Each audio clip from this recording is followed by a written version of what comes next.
Bona vesprada a tots i totes i sobretot a tots i totes docents, mares i pares que avui s'acompanyeu. M'agradaria dirigir-me en primer lloc als docents que fa 6 anys es van presentar el projecte de jornades educatives. Voldria agrair-los l'esforç continuat i el seu compromís amb el seu poble, amb els seus alumnes i a la comunitat educativa a la qual pertanyen. Nules albergarà a partir d'aquest divendres una nova iniciativa d'aquests grups de docents i famílies. Fa uns mesos, preparar les jornades educatives ja celebrades al nostre municipi, Mari Carmen Romero, coordinadora d'aquestes jornades per a famílies i docents, em va proposar ampliar l'oferta educativa i així dotar de més recursos i ferramentes a les famílies del nostre municipi. Des de la Regidoria d'Educació s'ha donat suport a aquesta nova proposta, perquè creiem que l'educació a Nules també necessita de conèixer coses que van més enllà de les nostres escoles. Família i escoles deuen anar sempre de la mà per aconseguir fills i filles que en un futur persiguen persones del món. Anomenem aquest cicle divendres pedagògics. Aquests divendres naixen amb el propòsit de portar a la nostra localitat a grans experts que parlen de temes rellevants i importants. Parlem d'altes capacitats, parlarem de motivació emocional, reconeixement, comunicació i gestió en la infància. Parlarem de reptes i conflictes a l'adolescència digital. També parlarem i ens submergirem en el servei dels adolescents. També parlarem d'emocions en la infància, criança respectuosa.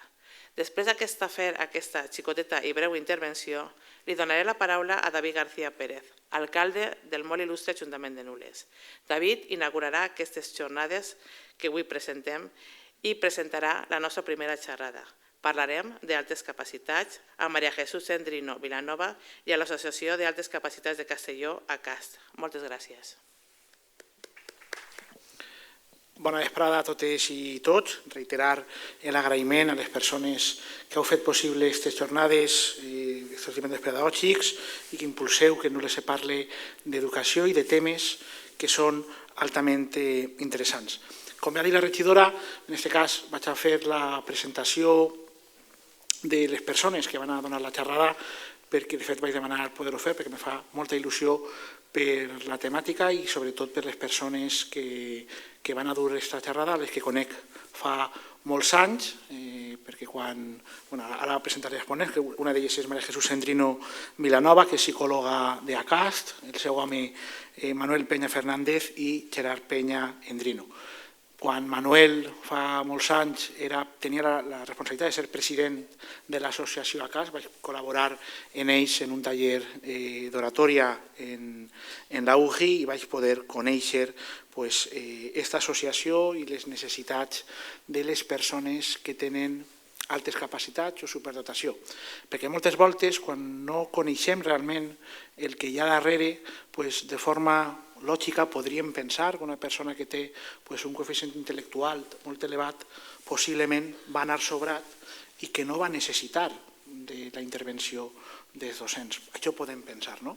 Quan realment després ens topetem en la realitat i les xifres parlen per si soles i els índexs de percentatge d'alumnat en alta capacitat que fracassa escolarment és elevadíssim.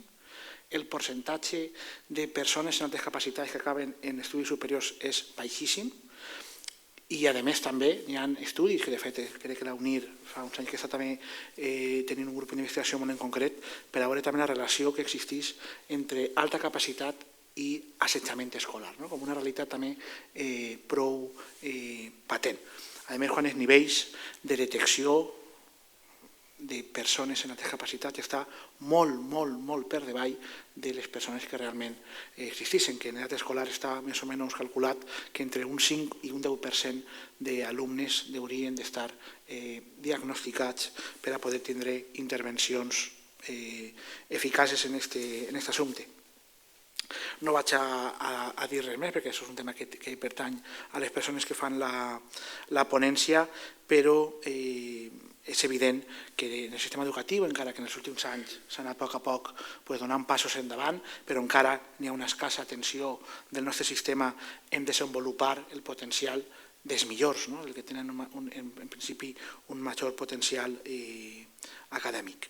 I n'hi ha una frase de possiblement un dels majors especialistes d'Espanya en alta capacitat, que jo fa uns anys vaig poder formar-me en un curs que va fer en Castelló, que és Javier Tourón, que diu una frase i repetís molt, que és que la fuga de cerebros de la que ens preocupem moltes voltes la societat es comença en l'escola per moltes voltes no saber detectar i intervindre com correspon en xiquets d'altes capacitats i superdotació. I que espere que puguen aprofitar esta xerrada, que és curta per tot el que hauríem de saber sobre la temàtica, però que això pugui servir per a despertar la curiositat de poder voler saber un poquet més sobre les altes capacitats i que es pugui servir com a famílies, com a docents, per a millorar el sistema educatiu nostre. Moltes gràcies. Bueno, buenas tardes. Yo soy María Andrino. Soy psicóloga de la Asociación Altas Capacidades de Castellón desde el año 2015 y llevo el grupo 2, que es el grupo de niños que tienen entre 6 y 8 años. Con ellos lo que hacemos 2 veces al mes durante 1 hora es trabajar la parte de las emociones, de la gestión emocional, porque es una de las cosas que ya veremos después que es lo que más preocupa a las familias. Bueno, ellos hablarán luego, les daré yo paso. Vamos a hablar, como ha dicho David, he tenido que resumir mucho para poder poner en 2 horas todo lo que se puede hablar sobre las altas capacidades. De hecho, hasta esta mañana he estado poniendo y quitando diapositivas porque se me quedaba demasiado largo. Entonces, vamos a ver si con todo lo que voy a hacer es dar como una pincelada de todo lo que está relacionado con la alta capacidad. Vale, pues vamos a empezar con lo que es la definición de las altas capacidades, que es un tema muy complejo, porque ya de por sí lo que es la definición de la inteligencia, hay muchas definiciones diferentes. Por lo tanto, definición de inteligencia alta, también hay muchas definiciones diferentes. Y no se acaban de poner de acuerdo, por ejemplo, dentro de España, y un niño puede tener altas capacidades en Madrid y no tenerlas en la Comunidad Valenciana o en Asturias. Lo primero de todo es que la alta capacidad lo engloba todo, es decir, no es alta capacidad y sobredotación, sino que la sobredotación está dentro de la alta capacidad. Entonces estamos hablando de sobredotación, de talento, de precocidad y luego de genio, de prodigio. La palabra precoz se está refiriendo a esos niños más pequeños que alcanzan los hitos del desarrollo antes de lo esperado. Está relacionada la precocidad con la alta capacidad, pero no todos los niños precoces serán luego talentosos o superdotados. Algunos simplemente acabarán igualándose con sus iguales, pero sí que hay un porcentaje muy elevado que sí que acabarán en talentos o en sobredotación. Por lo tanto, la precocidad tiene que atenderse también en las escuelas. En cuanto a prodigio, cuando decimos la palabra prodigio, ¿en quién solemos pensar? En Mozart, ¿no? Por ejemplo, fue un niño prodigio, es decir, que lo que hizo fue ¿cómo era? Realizar una actividad fuera de lo esperado por su dado condición, desarrollando un producto excepcional en un campo específico como es el de la música, aunque puede que en la madurez no sigan teniendo esa habilidad y adquieren un rendimiento igual o incluso superior a las personas adultas.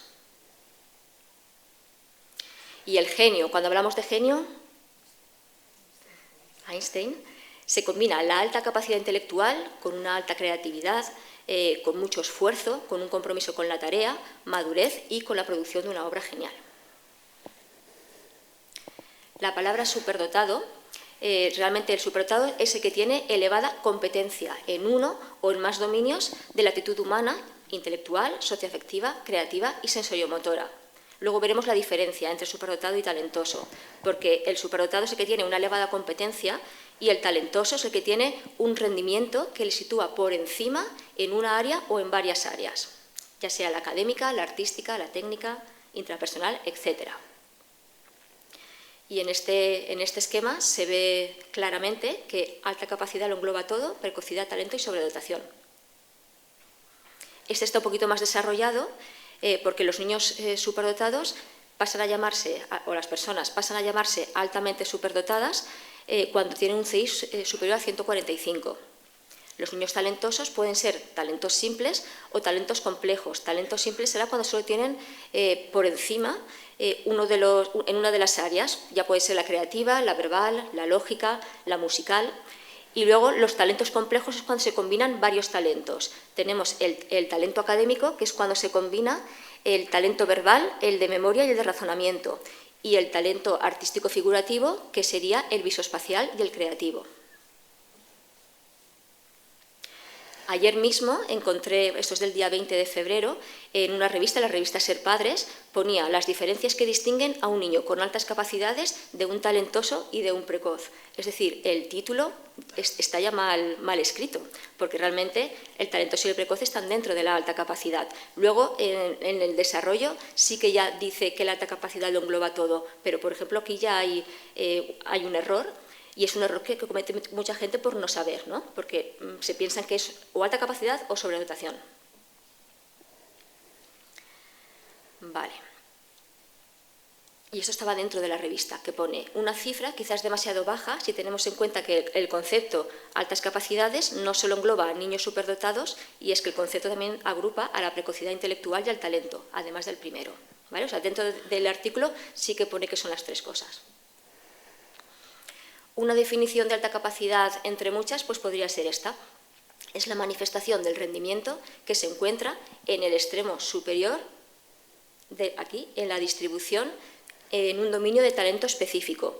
Cuando estamos hablando de sobredotación, se están refiriendo al 2% de la población, y cuando se habla de talento se refiere al 10%. Entonces sería el triangulito que queda aquí. ¿Y cómo se definirían las personas con altas capacidades? ¿Qué ventajas ven de tener alta capacidad o cuál creen que es la principal desventaja?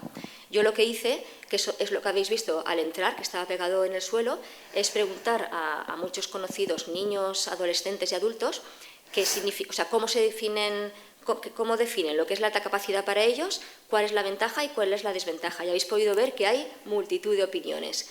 Lo que sí que es cierto que en cuanto a la ventaja, muchos de ellos coinciden en que es la velocidad, ¿no?, de aprendizaje. Y en la principal desventaja siempre va a ser la parte emocional o la parte social, el no encajar. Y aquí tenemos a Pablo, que va a subir un momento a explicar en primera persona. Él está evaluado hace 3 años, más o menos con 27, y explicará un poco lo que es la alta capacidad para él y qué ve de ventaja y de desventaja.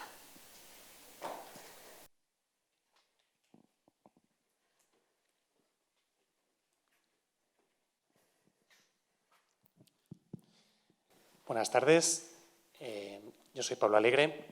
Tal como ha explicado María, me evaluó hace unos 3 años de alta capacidad, pero en vez de como lo ha puesto antes, lo quiero enfocar un poco diferente de cómo lo ha puesto ella para la alta capacidad. Antes de que ella me evaluara, si vosotros me hubierais preguntado si yo me veía con una alta capacidad o qué era para mí la alta capacidad, primero os hubiera dicho que no, que yo no me veía con una alta capacidad. Y segundo, que a título totalmente normativo, de que era una persona que tenía un CI por encima de 120.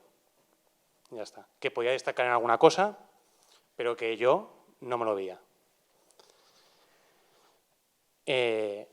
Fue mi novia que me animó a que me evaluara, porque ella sí que me veía que era capaz de hacerlo. Que sí que me veía que claramente yo era una alta capacidad. Entonces, hice la prueba y efectivamente soy una alta capacidad. Pero ¿qué es lo que también hacía o qué me notaba también a lo mejor diferente? Pues la parte más emocional.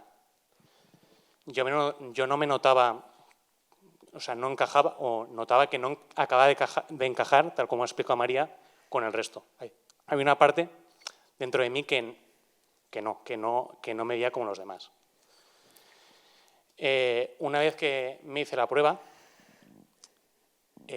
ahí salen unos resultados. Entonces, ahí yo comparé tal lo que me decía la prueba y tal como me veía yo.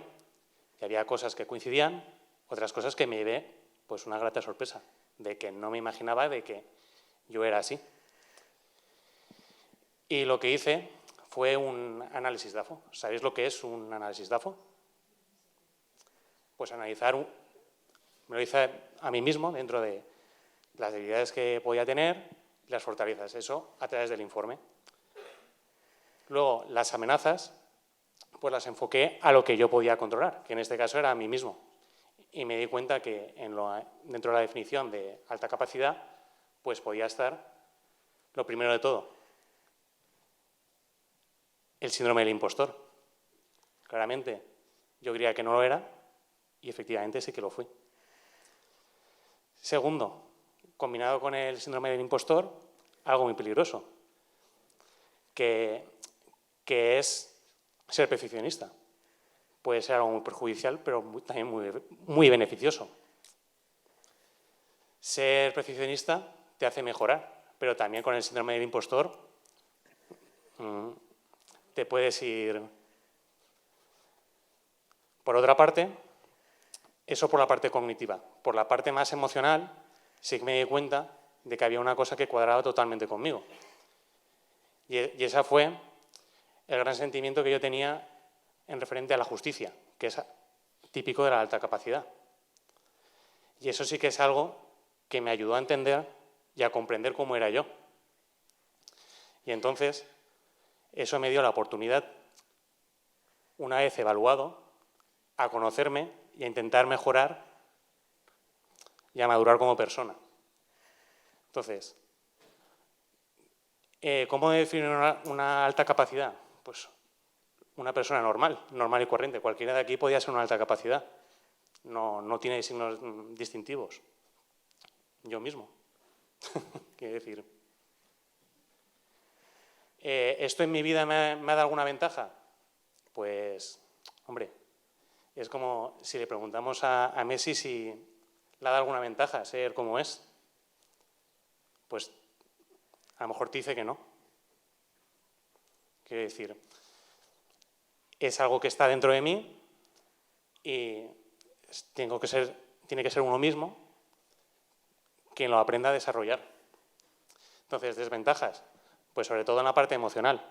Lo que sí que me ha ayudado una vez que he estado evaluado es a aprender a tener herramientas para que todo aquello que me afectaba o que me lo tomaba mal o que no entendía, lo haya podido desarrollar con herramientas para ya entenderlo de otra manera y poder avanzar. Después, es un poco mi resumen.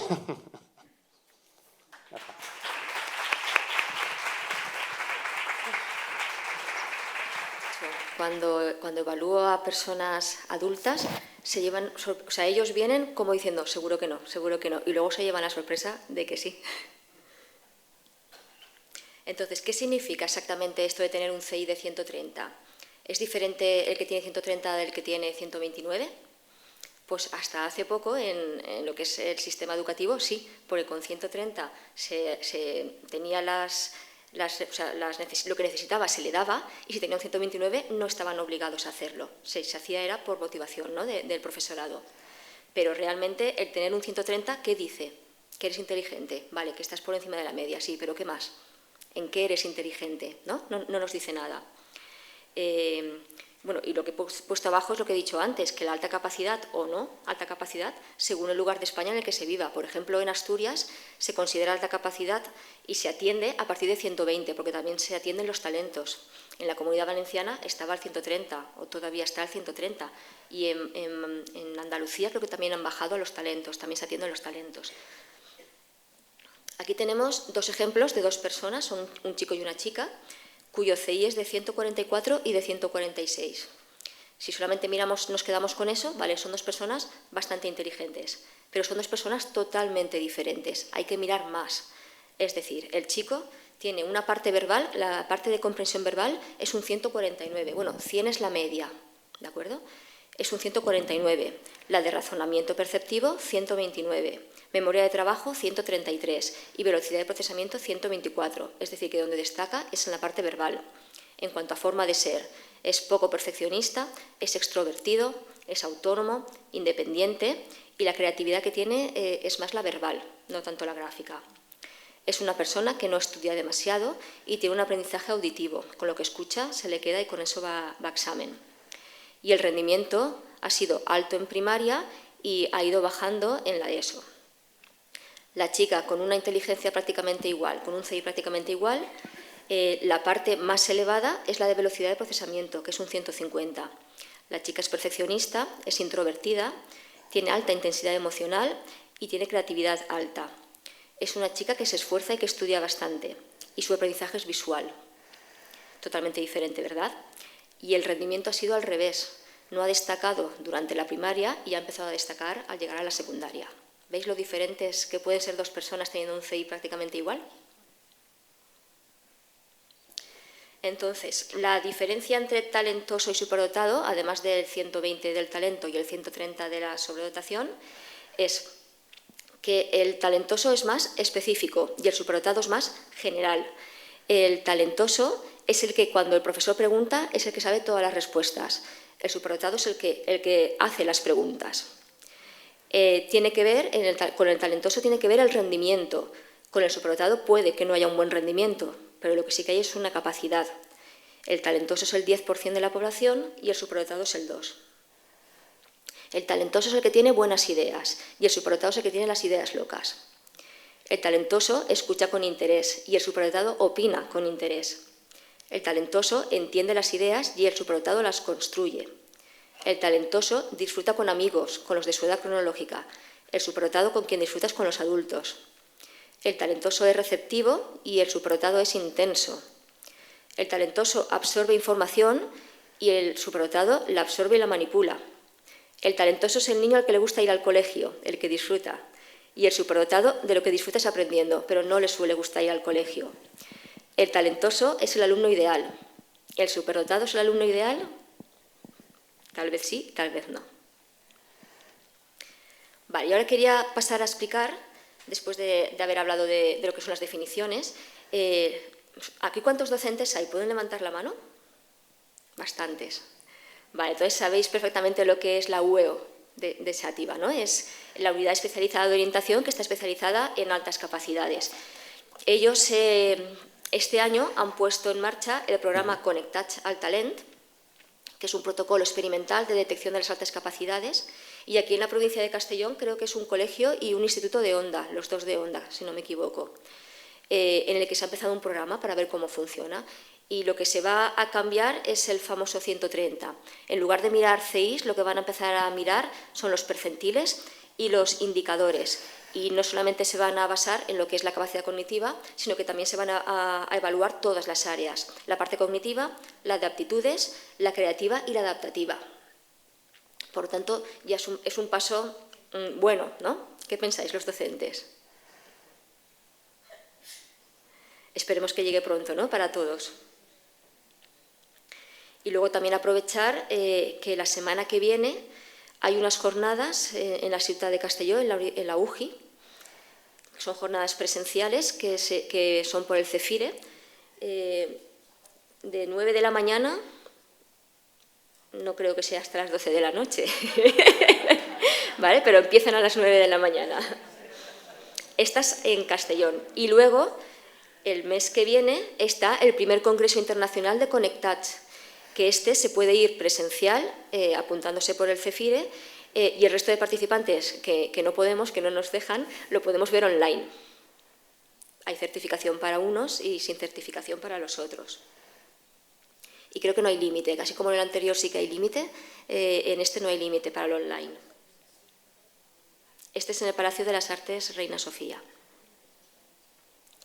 Vale, y ahora, para pasar a hablar de los modelos de altas capacidades, vamos a ver, en lugar de decirlo yo, que es un poco aburridillo, vamos a ver cómo lo explica el vídeo. Tradicionalmente, el estudio de las altas capacidades no ha sido prioritario. Pese al repunte de los últimos años, la investigación sobre altas capacidades ha sido mucho menor que sobre... Espera un momento. ¿Sabemos de qué estamos hablando? Superdotación, altas capacidades, alta sensibilidad, alto rendimiento y además en inglés. Son términos que se confunden demasiadas veces, a nivel social, legislativo e incluso científico. Aunque en este vídeo no vamos a encontrar solución a este dilema, sí vamos a descomponerlo para comprender de dónde viene cada término, quién ha definido a lo largo de la historia las altas capacidades, o como queramos llamarlo, Los modelos teóricos se han agrupado temporal y esencialmente en 4 tipos. El primero de ellos es el de dominio general. Francis Galton estableció que la superdotación consistía en tener una inteligencia innata excepcionalmente superior a la del resto.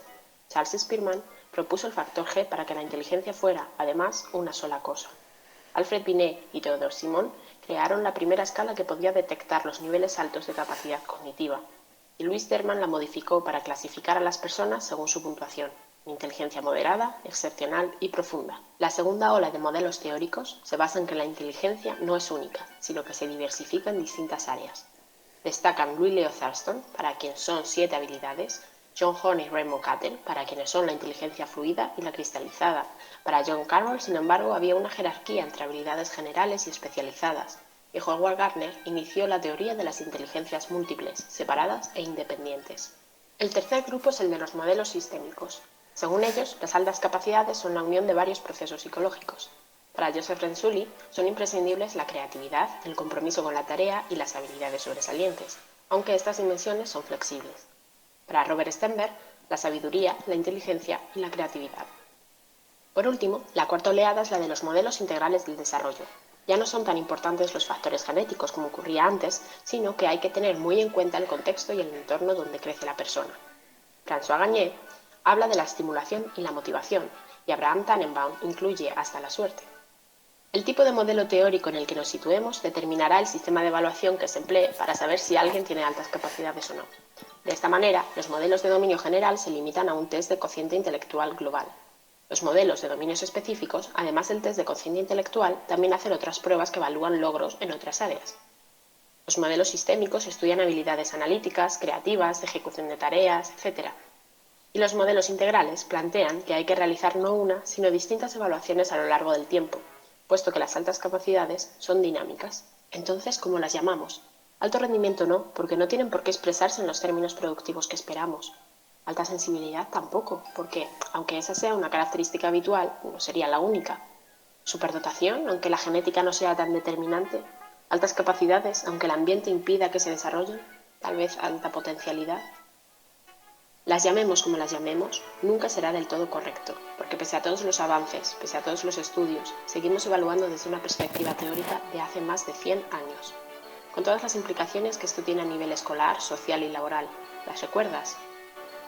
Por cierto, por desgracia, las mujeres, las personas de otras etnias y las de otras clases socioeconómicas no han tenido el mismo acceso ni el mismo reconocimiento en el campo de la investigación como los hombres blancos prestigiosos de clase alta. Las altas capacidades no son una excepción. Todos los personajes mencionados y dibujados aquí se parecen demasiado. La historia no refleja a las personas diferentes. Los primeros modelos teóricos las desprecia, los siguientes las olvida. ¿Están los actuales libres de sesgos? Bueno, nos quedamos, ¿os ha gustado? Así mucho más rápido, ¿verdad?, que ponerme yo a explicar modelos teóricos. Nos quedaremos con 2, ¿vale? Con el modelo comprensivo del talento de Gagné y con la teoría de los 3 anillos de Renzulli, que explicaré luego en otro momento. Este es el modelo de Gagné y el motivo por el que voy a hablar de él es para uno de los mitos que dice que los niños con altas capacidades están sobreestimulados. ¿De acuerdo? Entonces, este modelo lo que dice es que se nace con una base genética que son los dones y que gracias al contexto se convierten en talentos. ¿De acuerdo? Solamente voy a decir eso de todo lo que pone aquí. Vale, pues vamos a ver los perfiles que hay de sobredotación y talentos, porque no hay solamente uno, ¿verdad que no? El vídeo, por ejemplo, ha hablado de las chicas y de las personas de diferente etnia o cultura, ¿no? Vale, pues tenemos el primer tipo. El primer tipo es el de alto rendimiento. Este es el alumno de alta capacidad que todo el mundo ve. Es el niño ideal, el alumno ideal, el que saca notas altas, el que se comporta bien en clase, el líder, ¿de acuerdo? El que no da problemas conductuales aunque se aburra. Luego tenemos el tipo 2, que es el tipo creativo. Este da un poquito más de problemas, porque son obstinados, porque son sarcásticos, porque suelen desafiar al profesorado, suelen saltarse las leyes, pueden tener una baja autoestima y puede ocurrir o que sean líderes en el aula o que sean marginados. Luego tenemos el tipo 3, es aquel que pasa desapercibido. En este grupo suelen estar las niñas. ¿Por qué las niñas suelen pasar más desapercibidas? Es otro de los mitos, ¿no? Que hay más chicos que chicas con altas capacidades cuando en porcentajes está exactamente igual. Porque las niñas pueden empezar muy bien lo que es la primaria y a medida que van creciendo es como que se van apagando, pero realmente no es que se están apagando, es que prefieren la parte social, o sea, estar bien en la parte social a ser un bicho raro. Esto dicho por ellas, ¿eh? Está el miedo al éxito, está el síndrome del impostor, del que ha hablado Pablo, la inseguridad e incluso la ansiedad. Y esto suele pasar cuando pasan a la ESO. Luego tenemos el tipo 4, que es el de bajo rendimiento. Este es de los que es más difícil detectar, porque rinde bajo, incluso suspende, pero no porque tenga dificultades, sino porque es más una cuestión de actitud. Y suele pasar de forma periódica y estar muy relacionado con el profesorado que tenga en ese momento, o incluso por asignaturas. Puede rendir muy alto en asignaturas que le motiven y con las que se conecta con el profesor, y rendir muy bajo con las otras. Para ellos el currículum es desmotivador. Trabajan rápido, o sea, lo que tienen que hacer lo hacen, pero para tenerlo hecho, no para aprender ni para nada. Suelen tener dificultades para concentrarse. Estos, cuando se aburren, sí que tienen conductas inapropiadas en clase y justifican sus fracasos por los demás, o porque me tienen manía, o nunca por ellos mismos. Tenemos el tipo 5, que es el de la doble excepcionalidad. ¿Cuánta gente de aquí sabe lo que es la doble excepcionalidad? Poquitos, vale. Luego también doy una pincelada a esto. La doble excepcionalidad es cuando ocurre al mismo tiempo que la persona tiene una alta capacidad y algún tipo de dificultad. Puede ser una dificultad de aprendizaje, puede ser un trastorno del neurodesarrollo. Claro, normalmente estas personas no rinden todo lo que podrían rendir debido a esa dificultad. Entonces también es difícil de verlos. Suelen tener, son niños que tienen ansiedad, que tienen frustración. Si saben que tienen altas capacidades, no acaban de entender por qué si soy listo parece que soy tonto, porque no puedo ir al ritmo de los demás. Suelen ser niños que se quedan aislados y, muy importante, el profesorado tiene expectativas bajas sobre ellos. Entonces lo que ocurre es una especie de efecto Pigmalión negativo. El tipo 6 es el autónomo. Este también suele ser detectado, tiene una personalidad y un carácter fuerte, suelen ser independientes, la autoestima y el autoconcepto son altos, asumen riesgo y estos sí que suelen ser líderes en clase. Y finalmente, el tipo 7 es el de las culturas diferentes. Al niño que viene de fuera puede ser que sea poco comunicativo porque no comprende el idioma o la lengua, entonces necesita aprenderlo. Si verbalmente, normalmente cuando un niño sobresale o sea, se ve en la parte verbal, ya sea por cómo se expresa o porque verbalmente expresa cómo razona. Entonces, estos niños, si no hablan nuestra lengua, no se ven al principio. O porque prefieren integrarse en la parte social a rendir alto. Vale, todo esto está sacado de Neihart, ¿vale? Los diferentes tipos de sobredotación y de altas capacidades. Vale, pues vamos a pasar ahora a hablar un poco de las disincronías. ¿Conocéis lo que es una disincronía? ¿No? Respondería un poco a la pregunta de por qué mi hijo de 9 años con una edad mental de 14 se comporta como si fuera un niño de 3 años ante determinadas situaciones. Las disincronías son muy complicadas de llevar para el niño, para la familia y para el profesorado, porque se espera una cosa por la edad mental que tiene, pero uno se olvida de la edad emocional o de la edad social. Fue Terrasier el que acuñó el término de la disincronía. Y realmente es la falta de sincronización en el desarrollo, en la maduración cerebral de las diferentes áreas, la intelectual, la social, la emocional, la física y la motora de una persona con altas capacidades. Tenemos dos tipos de disincronía. Una es la disincronía interna y la otra es la disincronía externa. Dentro de la disincronía interna tenemos la del niño consigo mismo, que es hay como un desfase, un desajuste entre la parte psicomotora y la parte intelectual. Luego hay también un desajuste entre el lenguaje y el razonamiento, y la otra es entre la parte intelectual y la parte afectiva. Y dentro de la disincronía externa, la disincronía podría estar en la escuela, en lo que yo necesito que me den y me están dando, o en la familia. Vale, la disincronía de la psicomotricidad con la inteligencia suele darse prácticamente un porcentaje muy elevado y se suele dar en la etapa de infantil. Es cuando el niño razona muy bien, pero a la hora la parte motriz no acompaña a su cabeza, ¿vale? Es cuando la mano no sigue a la mente. El niño tiene la idea en la cabeza de lo que quiere dibujar, pero es imposible porque todavía no ha adquirido esa precisión, ¿no? Motora. Las consecuencias de esta disincronía son niños vistos como torpes, son torpones. Rigidez muscular, puede crear problemas de relación con profesores y compañeros y rechazar la lectura y la escritura y el estudio. La disincronía del razonamiento con el lenguaje también se da en los primeros años escolares y aquí antes era la mano no sigue la mente y aquí es la lengua no sigue a la mente. Entonces son niños que tienen una rápida comprensión, pero comprenden, pero luego no pueden explicar lo que comprenden. Y cuando se les hace el test de capacidad cognitiva, la parte verbal suele estar más bajita y la parte no verbal suele estar más alta. Las consecuencias de que la lengua no siga a la mente o a la hora de hablar o de escribir son exámenes incompletos y dificultades para memorizar. Y luego la disincronía inteligencia-afectividad, esta suele durar más tiempo, incluso en personas adultas, ¿de acuerdo? Son niños inteligentes, pero emocionalmente inmaduros o emocionalmente en la edad cronológica que tienen.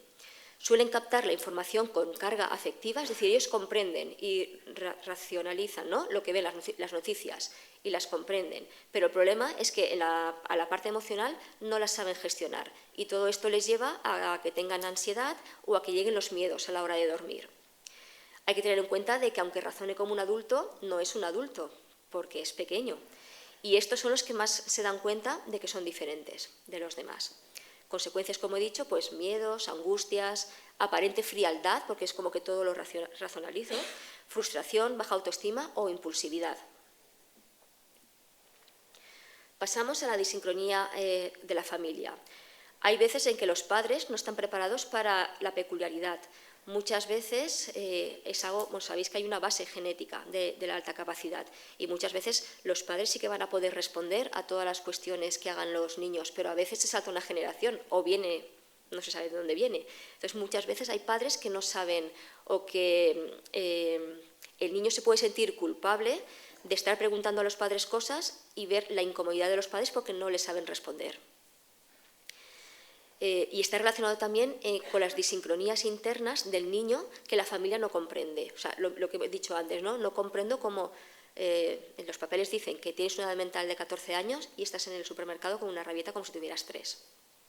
Esto genera conflictos familiares, culpabilidad en el niño y frustración en el niño. La disincronía con los compañeros también se tiene durante todo lo que es la infantil y primaria, porque realmente hay un diferente desarrollo mental. Normalmente los intereses de estos niños no concuerdan con los intereses del resto de la clase y las aficiones tampoco. Consecuencias, que normalmente estos niños se quedan solitos en el patio o van a buscar a niños mayores. Lo que les ocurre a ellos es que, por ejemplo, para juegos de movimiento, aquí sí que pueden jugar con sus iguales, pero para juegos que no son de movimiento, que son más de hablar o más de razonar, como que se les quedan cortos, entonces necesitan ir con niños más mayores.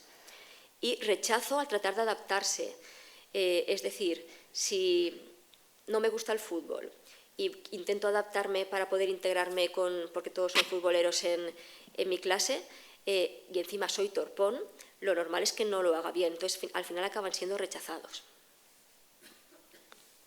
Y luego la disincronía en la escuela, que esto pasa si no se atiende, ¿no?, y se buscan las medidas que necesita. El desarrollo mental siempre va a ser mayor que el desarrollo medio de la clase y el profesorado da clase para la media. Entonces, lo que le ocurre al niño con alta capacidad es que se relaja, porque como no hay reto, sigue un ritmo de trabajo de estudios por debajo de sus capacidades. Por lo tanto, no desarrollan ni hábitos de estudio, ni organización, ni disciplina. Entonces, los cursos superiores, ¿qué ocurre? Normalmente suelen caer cuando llegan a segundo de la ESO. Es uno de los puntos en el que baja muchísimo las notas. Otros les ocurre en el bachiller y otros les ocurre al llegar a la universidad. No han estudiado nunca hasta llegar a la universidad. Y cuando llegan a la universidad, que hay tanta materia para estudiar, nunca han estudiado y no saben organizarse. También genera frustración y el efecto Pigmalión negativo. Vale.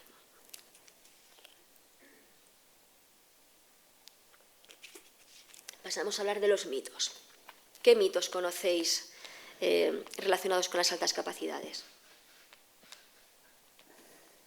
Yo he dicho por ahí alguno ya.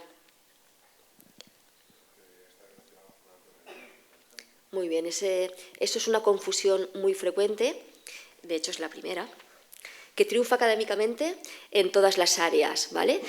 Se piensa que por tener una alta capacidad, un talento o una sobredotación, son los niños que tienen que sacar 10 en todo. Los niños que sacan 10 en todo son los que tienen talento académico. Estos sí que sacan 10 en todo, pero un talento verbal te puede sacar 10 en lengua, en inglés o en valenciano, pero no hacerlo ni en matemáticas ni en física y química. Y al revés, ¿no? Los que tienen talento lógico-matemático, en la parte de las lenguas será donde no tienen por qué sacar muchas, siempre buenas notas. No necesitan ayuda, van solos. Eso también es un mito.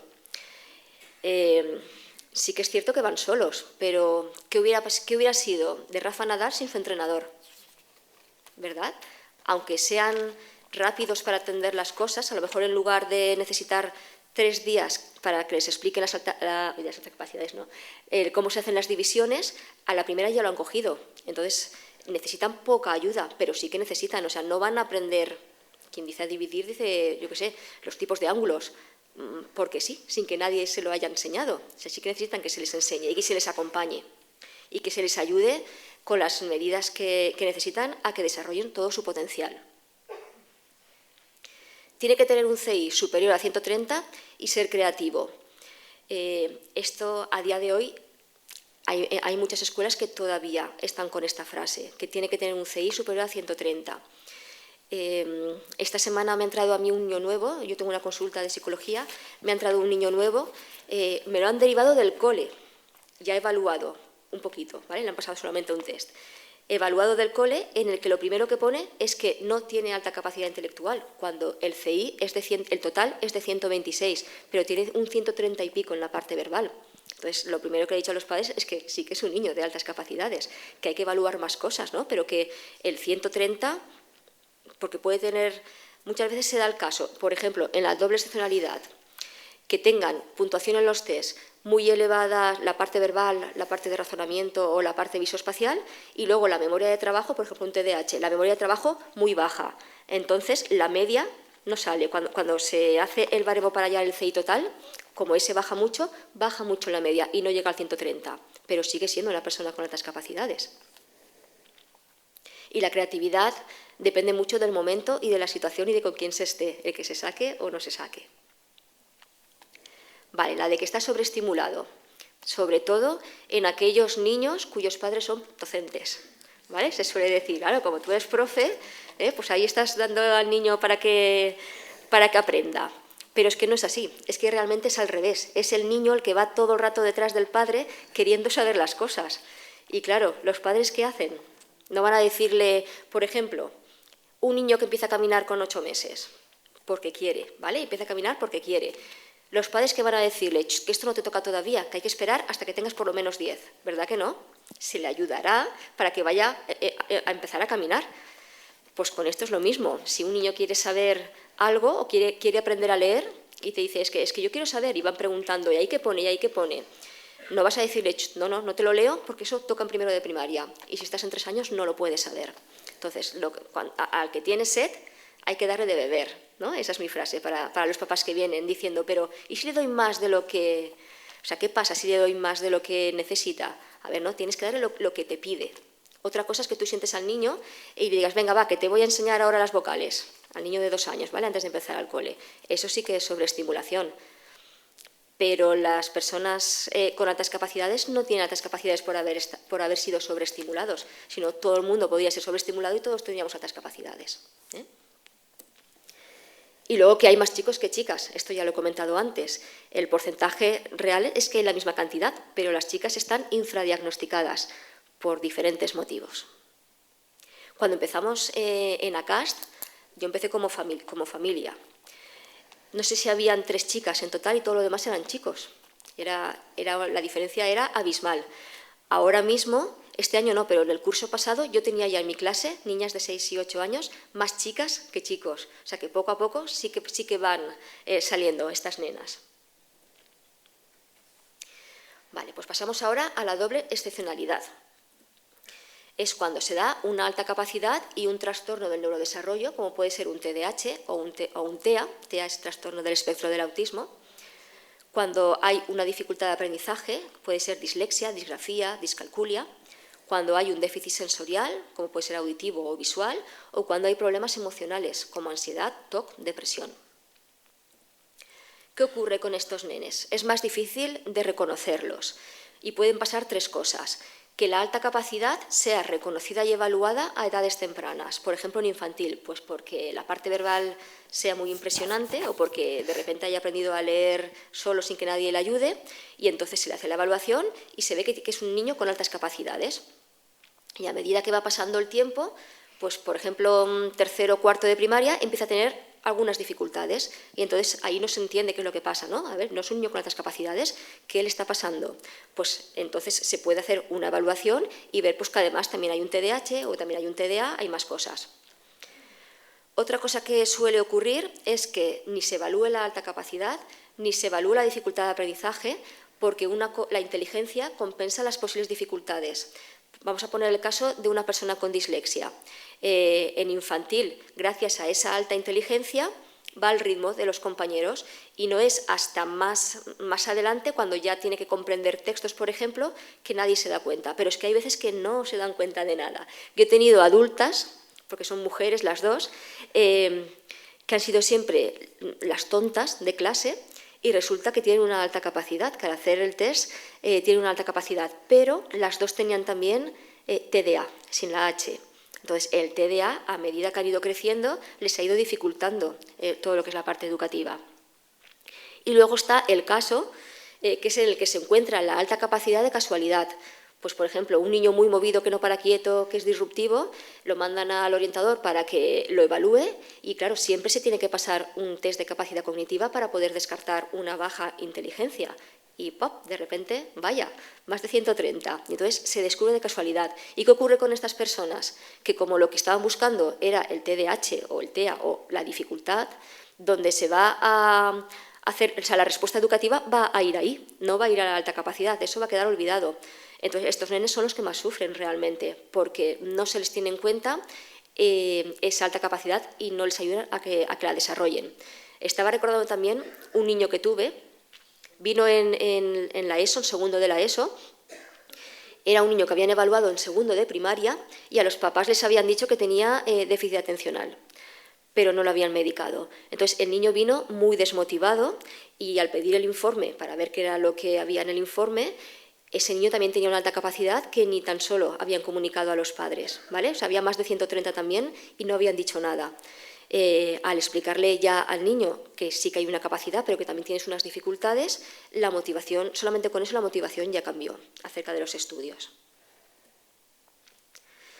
Y esto es un poco lo que he comentado antes, ¿no? Cuando no tienen evaluadas ni la alta capacidad ni las dificultades de aprendizaje, ocurre el camuflaje. La fortaleza de la alta capacidad enmascara y confunde tanto a los profesores como a los iguales como a las familias, porque resulta que un día lo saben hacer y al día siguiente ya no lo saben hacer y da la impresión de que te están tomando el pelo. Y si el talento está subordinado a la limitación, a la dificultad, va a recibir inapropiadas oportunidades intelectuales. Vale, en cuanto a detección y evaluación, ¿cómo y quién detecta a estos niños? Actualmente, ¿qué es lo que ocurre en los coles? Que no se evalúa o que no se detecta, pero cuando se detecta, ¿qué ocurre?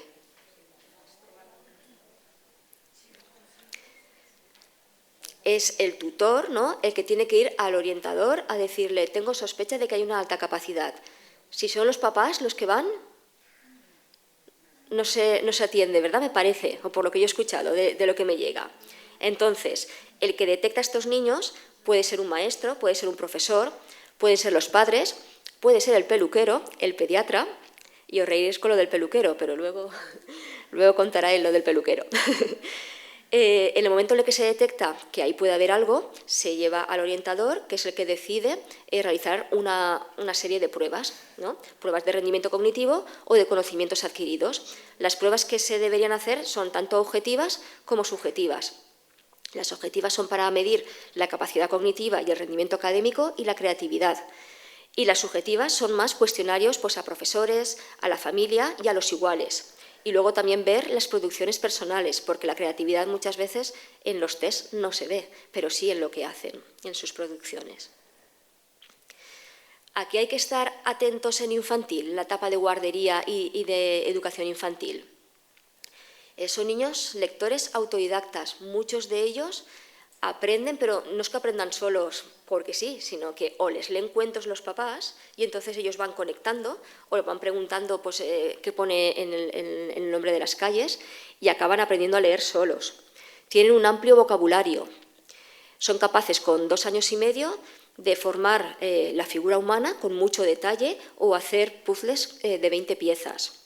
Tienen mucha curiosidad e interés por aprender y tienen una comprensión rápida e intuitiva de las cosas. Y en educación primaria. En educación primaria se tiene que ver que son niños que lo que aprenden aquí, luego lo ponen en práctica allí, es decir, que interrelacionan, aplican lo aprendido a diferentes situaciones y conectan conceptos de diferentes asignaturas y materias. Suelen tener una memoria a largo plazo muy buena. Manejan conceptos abstractos complejos que a lo mejor el resto de niños no acaban de comprender y ellos en la primera lo captan. Y tienen una gran imaginación. Aplican ideas para añadir diversión. ¿Esto qué significa? Pues, por ejemplo, que la forma de restar me resulta muy aburrida, llevamos un mes con las restas, pues voy a inventarme otra fórmula para restar, pero que sea más divertida y haciendo muchos más cálculos, por ejemplo. Y disfrutan cuando la tarea es nueva o cuando hay un reto. Yo cuando vienen los niños de primaria a evaluarse en la consulta, nunca les digo que les voy a pasar unos test. Yo les digo, te voy a poner unos retos que te van a encantar. Y vienen encantados. Vale, en cuanto a la evaluación, aclarar que la alta capacidad no es una enfermedad. Por lo tanto, cuando no hablamos, aunque lo decimos muchas veces, ¿no? Pero no es estoy diagnosticado de altas capacidades, sino estoy evaluado de altas capacidades. Y que a partir de 4 años se puede evaluar ya a los niños. Yo sé que en los coles dicen que se esperen hasta los 6, supongo que para que maduren un poco más o por el concepto de precocidad, no lo sé. Yo he evaluado este año, el año pasado, en el 2022, he evaluado a niños con 2 añitos y medio, a 3 de ellos, pero eran niños que no hacía falta evaluarlos, o sea, era muy evidente esa alta capacidad y ha salido muy alto. ¿Qué es lo que ocurre cuando se evalúa a niños tan pequeñitos? Pues que a lo mejor un día van de cara y te hacen las tareas, los test, y el otro día no quieren. Entonces, es complicado. Y a veces le estás preguntando algo que tú sabes, porque te lo han dicho en la entrevista, que sí que sabe, por ejemplo, ¿qué día va después del sábado? ¿No? Y que te dicen, no lo sé, y tú sabes que sí que lo sabe. Entonces, a ver de qué manera saco yo para que me lo diga, porque yo sé que lo sabe, ¿no? Es más complicado, pero se puede evaluar. Y luego hacer una reevaluación cuando pasen a primero de primaria para ver, porque muchas veces la parte, si hay disincronía, a lo mejor la parte verbal puede estar más bajita y ya en primero de primaria con 6 años ya igualarse las dos partes. ¿Cómo? Pues lo primero de todo, entrevistando a la familia, al padre, a la madre y que esté el niño presente. Claro, en el colegio esto no se puede hacer, pero que esté el niño presente para que te conozca, para que no sea, me voy con esta persona que no conozco de nada, que resulta que me va a pasar unas pruebas. Se tiene que realizar en varias sesiones, tanto en niños pequeños como en niños de primaria, incluso diría yo que en adolescentes, dependiendo un poco de cuánto aguanta, ¿no? El nivel atencional, y eso enseguida se nota. O sea, no hay que decir, no, le paso el whisk todo de una tirada porque veo que puede, porque siempre siempre se ve, ¿no? Ese cansancio de me estoy agotando, y otros te lo dicen directamente, que esto no se acaba. Entonces hay que parar y hay que continuar. Y luego hay que hacer una sesión de devolución de informe con la familia, si son adolescentes también con el adolescente, para explicarle todas las pruebas que se han hecho y cuáles son los resultados. Y además al profesorado. El profesorado también tiene que responder cuestionarios para ver que hable un poco de los estilos de aprendizaje, ¿no? Y de la motivación y de los intereses del niño y del comportamiento. Incluso también se debería hacer algo de observación, entrar en el aula y ver cómo se relaciona. No ir directamente al niño, sino hacer como que estás observándolos a todos o estás allí participando y fijarte. ¿Y qué ámbitos evaluar? Pues lo que hemos dicho antes con los modelos, ¿no? El ámbito académico, el cognitivo, el social y el afectivo, ¿vale? Porque la evaluación que se está haciendo ahora, ya en todas partes, sería del punto 4. Ya no evaluar solamente CI, sino evaluar muchas más cosas. Y a lo largo del tiempo, o sea, se debería repetir. Vale, y aquí tenemos el modelo de los 3 anillos de Rensuli. ¿Lo conocéis? Algunos sí, ¿verdad? El modelo de los 3 anillos de Rensuli, que es esto de aquí abajo, decía, ahí en el centro pone la palabra superdotación y pone alta capacidad intelectual, implicación en la tarea y creatividad. Entonces, a la hora de llevarlo de Estados Unidos aquí, lo que se entendió es que si no tenían las 3, no se era superdotado. ¿Vale? Si no había una alta capacidad intelectual, una creatividad y una implicación en la tarea, no se era superdotado. Y esto, a día de hoy, hace un par de años todavía he visto en algún informe que como no está implicado en la tarea, no es superdotado, ¿vale? ¿Qué pasa? Que la alta capacidad intelectual suele ser bastante estable a lo largo del tiempo. Puede variar un poco, pero no demasiado. Pero la implicación en la tarea y la creatividad, esto sí que es variable. Va a depender mucho del profesorado, ¿no? De la asignatura, incluso puede estar muy implicado en matemáticas y pasar totalmente de la asignatura en inglés. Y la creatividad lo mismo, va a depender de la situación, del momento y de la persona con la que estés. Entonces, el modelo de los 3 anillos de Rensuli no es un modelo para detectar, es un modelo para intervenir. Es decir, de estas 3 áreas, ¿en cuál falla este niño? En creatividad, pues vamos a potenciar más la creatividad. En implicación, pues vamos a intentar mejorar la motivación. Y a esto se le llama la tragedia del modelo de Rensuli. Vale, la respuesta educativa. ¿Por dónde empezamos? Pues aquí, en la Guía de Altas Capacidades de Asturias, hay una frase que pone que el marco más adecuado para responder al alumnado con altas capacidades es el contexto ordinario, estableciéndose las medidas de individualización para que se pueda ajustar la respuesta educativa a las necesidades y a los intereses de cada alumno, organizando experiencias de enseñanza-aprendizaje donde el profesorado pueda variar intencionalmente el contenido, el tiempo, el ritmo del trabajo, la secuencia de los pasos a seguir, las actividades y la profundidad de las experiencias que se plantean. Y aquí voy a dar paso a Gerard. Él tiene 20 años, es un joven con altas capacidades, con perfil de sobredotación, que fue evaluado a los 6 años. Yo voy a sacar mis chuletas, no porque vaya a leerlas, sino porque no quiero olvidarme de nada. Y bueno, como pone aquí, voy a comentar mi recorrido en el sistema educativo, en el ámbito social y en el ámbito emocional voy a intentarlo también. Lo primero de todo, tengo un par de apuntes que me ha dado ella, porque yo soy demasiado pequeño para recordarlas. Como con 1 año y medio que estuve ingresado en el hospital y pese a que no debería de poder hablar, venían las enfermeras conmigo porque les hablaba. Bueno, más que hablar, conversaba, o sea, tenía conversación con las enfermeras y eso a ellas les llamaba muchísimo la atención. A nosotros no, nos pensábamos que era normal. De ahí lo del peluquero. Sí. Es que el peluquero nos dijo, creo que antes de evaluarlo, nos dijo, este niño tiene una inteligencia muy alta, por lo que le contaba en la peluquería. Y ya relacionado con lo que ha comentado antes de los perfiles y un poco en relación también con lo que ha dicho Pablo, en la guardería a mí me conocían como el abogado porque iba dictando las normas y controlaba que la gente las cumpliera, porque no respetar las normas está mal. Y eso lo sigo llevando a día de hoy.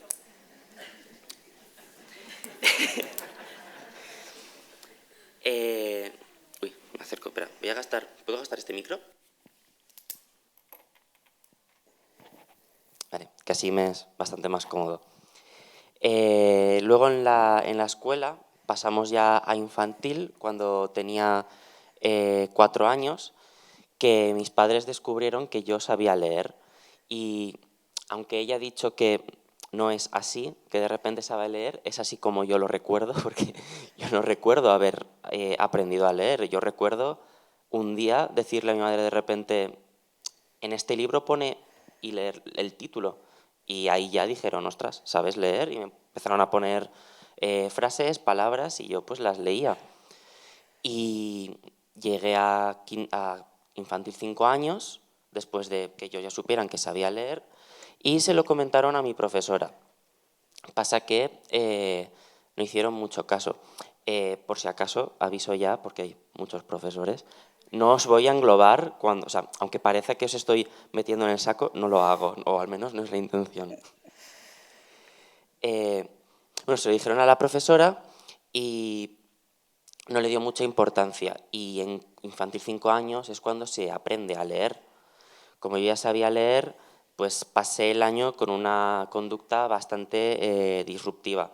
La pasaba hablando todo lo que podía y haciendo poco los deberes y mal, que eso también lo he ido arrastrando. Luego llegué a primero de primaria, que fue donde me evaluaron con 6 años, y la medida que me dieron en el colegio donde estaba yendo en ese momento fue decirme que pues, si terminaba rápido los deberes podía irme a aprender ajedrez con los de tercero de primaria, porque me gustaba muchísimo el ajedrez. Bueno, eso también lo he arrastrado también. Y a la vez entré a CAST, que de CAST hablaré luego cuando termine la parte de bachillerato, porque así pues ya tengo todo el recorrido hecho. En tercero me volvieron a evaluar y pues me volvió a salir la sobredotación, y la medida que me pusieron fue como una especie de enriquecimiento. Me separaban de mi clase, iba solo, y me separaban en la asignatura de lo que es como sociales y ciencia, en la cual me lo pasaba bomba porque es un tema que me interesaba mucho y me sigue interesando. Y luego de mates y de comprensión lectora, que eran más problemas y leer, cosa que pues no me interesaba nada porque ya sabía leer y hacer problemas. Y allí empecé a experimentar los primeros problemas derivados como consecuencia de la poca conciencia de lo que es la alta capacidad en el profesorado. Digo profesorado, no me refiero a vosotros. Tuve una profesora, lo voy a contar. Tuve una profesora que, pues por algún motivo, eso de que, no sé si es que entendió, que es lo que se suele entender por desgracia, de pues altas capacidades, es que el niño es muy listo. Es como que me mira por debajo de los hombros o algo así, y yo hacía muchas preguntas, porque tengo mucha curiosidad, y pues supongo que para algunos profesores eso es como un desafío a la autoridad, y sobre todo porque si decía algo mal la corregía. Y bueno, terminó la cosa con humillaciones en público y bueno, yo creo que se puede considerar bullying, ¿no? Y me cambié de cole. No voy a entrar tampoco mucho en detalle, simplemente pues que lo considero consecuencia de la la poca información y educación que hay sobre cómo tratar a alumnos, en este caso también directamente niños, que pues son diferentes al resto.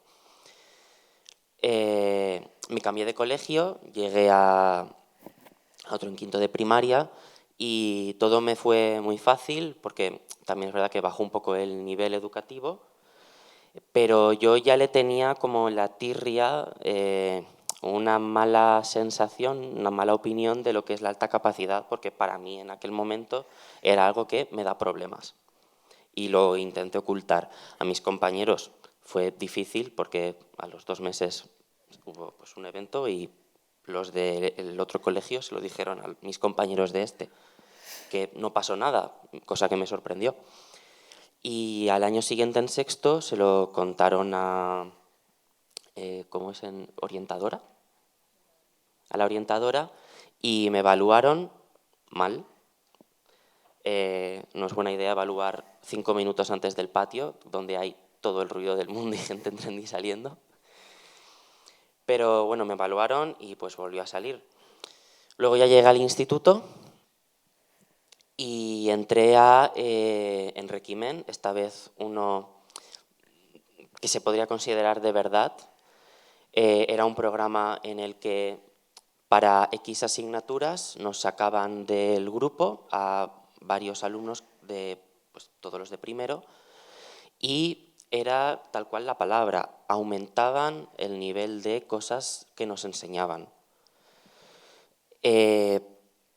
Una cosa que me gustó y que sí que me he dado cuenta es que no entraban solo por los que tenían la mejor nota.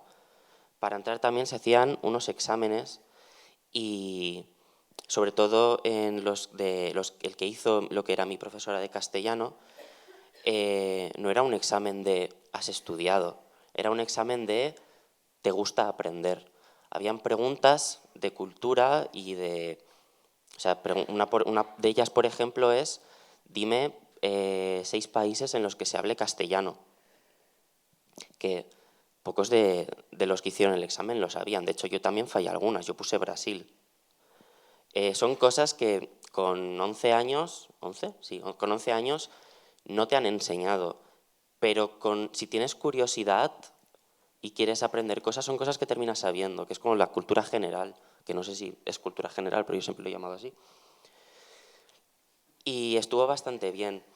El segundo año directamente ya éramos una clase separada y se cometió lo que para mí es un error y fue que aparte de aumentar la cantidad y la calidad de lo que nos enseñaban, también aumentaban mucho las exigencias de rendimiento, que es lo que ha comentado ella.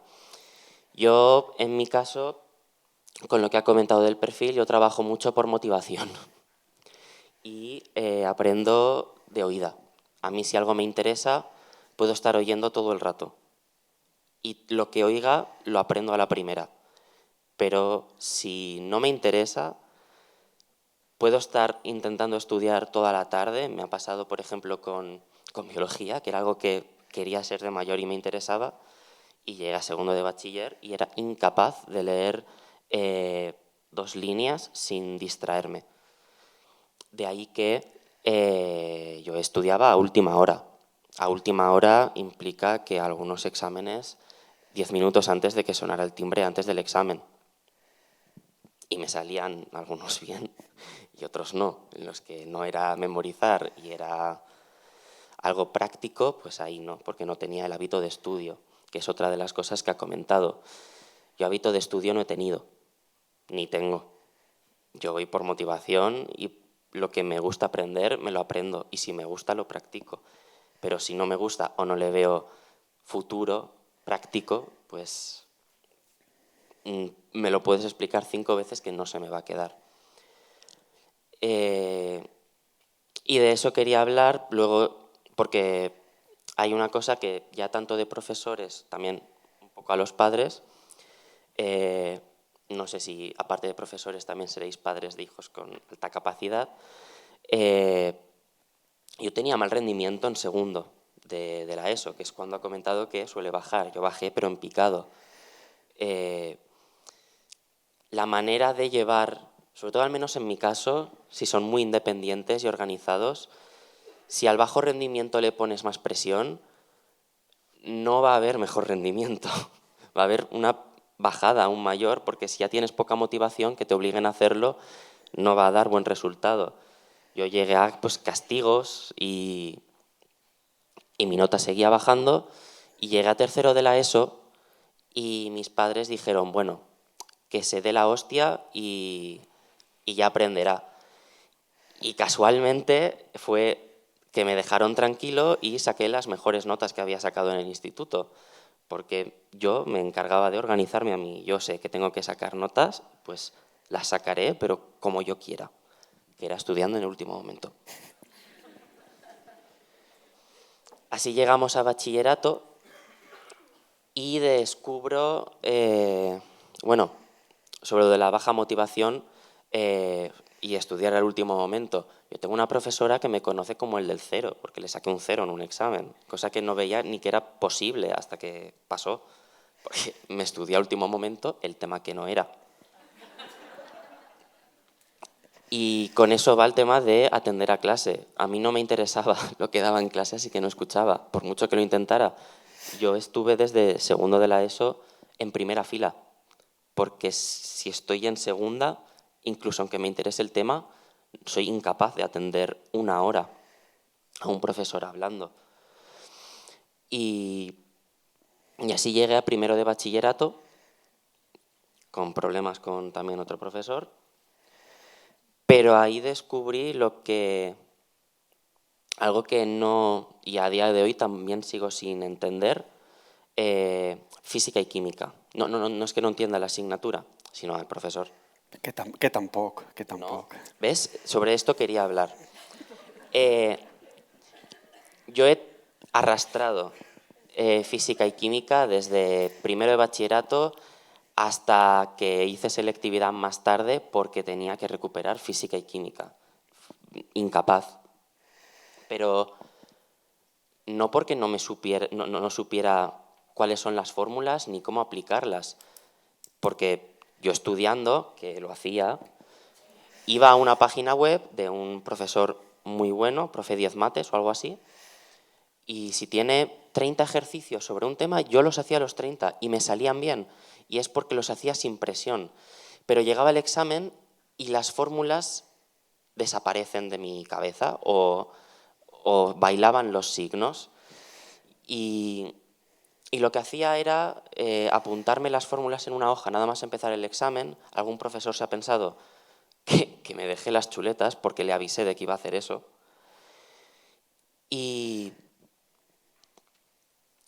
es algo que sí que hay que mirar si tengo alguna dificultad con eso. Pero bueno, mi experiencia fue muy mala con bachiller, así que decidí que no quería ir a la universidad, porque para hacer lo mismo pero peor, prefería irme a un ciclo superior de algo que me gustara. Y así me metí en desarrollo web, que era algo que me gustaba. Me gustan mucho los videojuegos, quiero hacer videojuegos. ¿Hay algo de videojuegos? No, solo hay una carrera y no quiero estudiar biología para entrar a diseño y desarrollo de videojuegos. Así que me fui al ciclo superior para aprender a programar, que si aprendes a programar, aprendes a hacer videojuegos.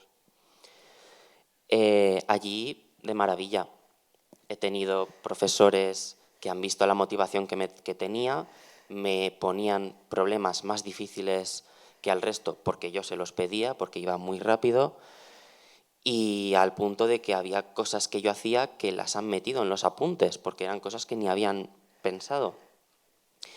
Y también he tenido un profesor horrible, pero de ese no voy ni a hablar. De ahí, terminando las prácticas, me llamaron para ir a trabajar a una empresa y ahí estoy, y ese es el resumen de mi vida académica. Aprovecho para comentar, aunque aquí no hay ningún niño, pero bueno, que si alguna asignatura, porque yo francés me la cogí por descarte y es la que me ha dado el trabajo y la pareja. Así que si no, tampoco es del todo verdad lo de que nunca me va a servir para nada lo que estoy aprendiendo. Nunca se sabe lo que te puede dar.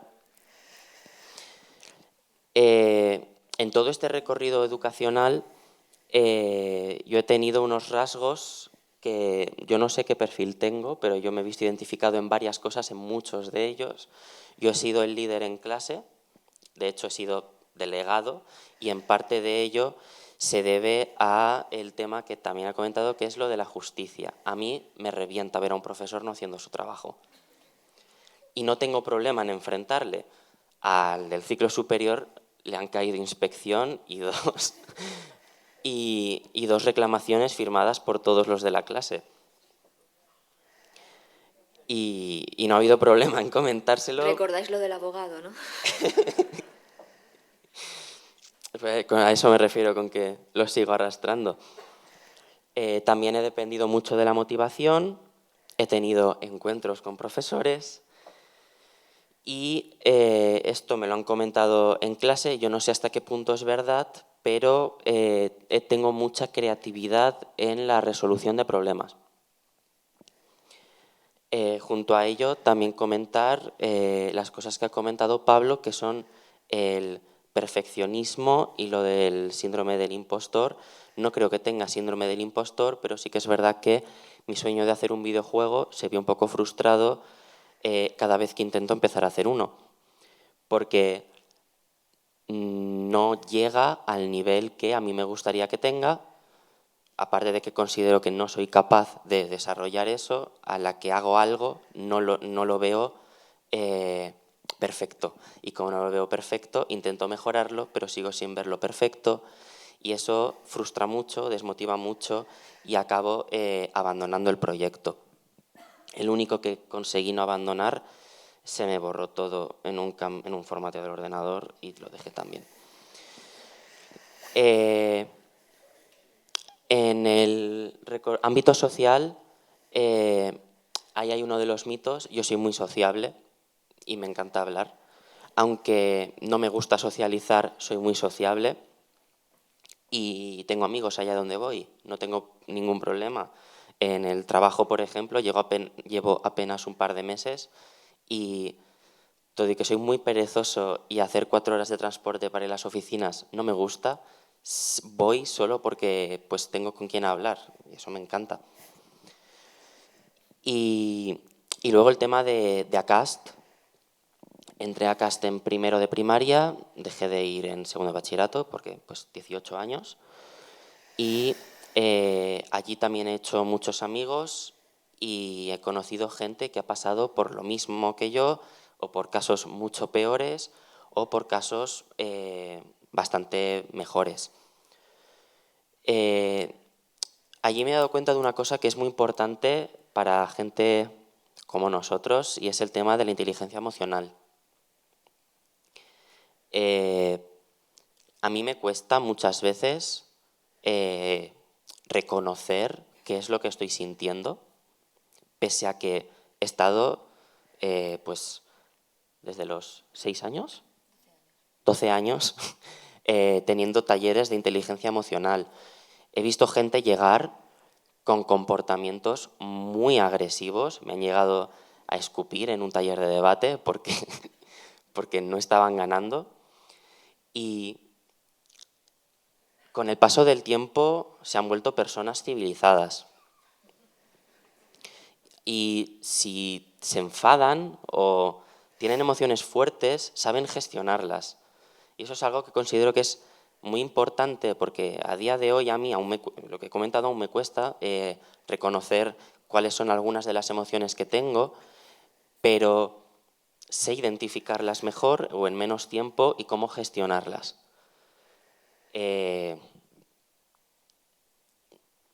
Creo que no me dejo nada de lo que era el resumen, así que quería llegar a una conclusión, a un par de cosas.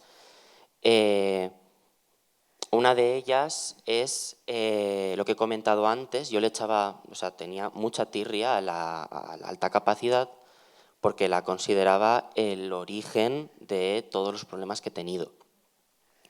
Y eso es un error. La alta capacidad es un regalo al final.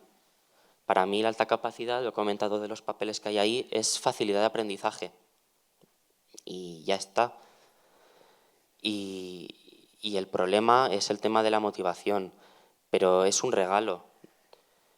Todos los problemas que he tenido a causa de la alta capacidad ha sido realmente a causa de gente que no entiende qué es la alta capacidad.